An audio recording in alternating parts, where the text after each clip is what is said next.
हा व्हिडिओ ना महाशिवरात्रीचा आहे. काही कारणानं टाईमच भेटला नाही. त्या दिवशी माझा वाढदिवस होता. भरपूर असे व्हिडिओ घेतलेले, टाईमच भेटला नाही. 3 दिवस कंटिन्यू गॅप पडला आणि त्याच्यानंतर टाईम भेटला नाही. आज जाऊन कुठं महाशिवरात्रीचा व्हिडिओ मी घालते.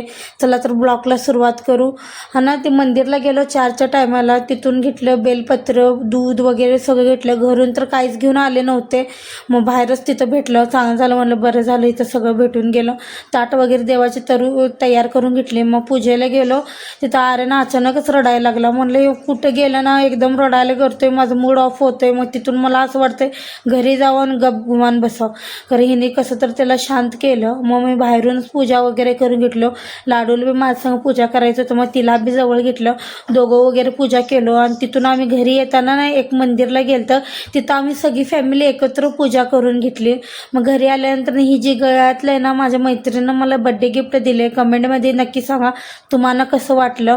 आता बघा, घरी आल्यानंतर ना एवढं चांगलं खेळायला लागलाय, काय सांगायला नको. आणि मी विचार करते, बाहेर गेल्यावर एवढं का रडतोय. मला एवढी इच्छा असते फिरायची. हे रडायला लागलं का नाही, माझी इच्छा आहे मरते. म्हणतो चला घरी येऊया. माझं डॅड असतं असं की हे रडायला लागलं ना, चला घरी जाऊया. घरी आलो ना एवढा चांगला खेळतोय ना, काय सांगायला नको. मग चला तर घरात आल्यानंतर ना भाजीची तयारी वगैरे करून घेतली. आज घरात ना पालक पनीर बनायचं होतं आणि कद्दूचा हलवा म्हणजे दुधी भोपळ्याचा हलवा. मग बरोबर पालक वगैरे नीट केलं. हिने बी मला मदत केली.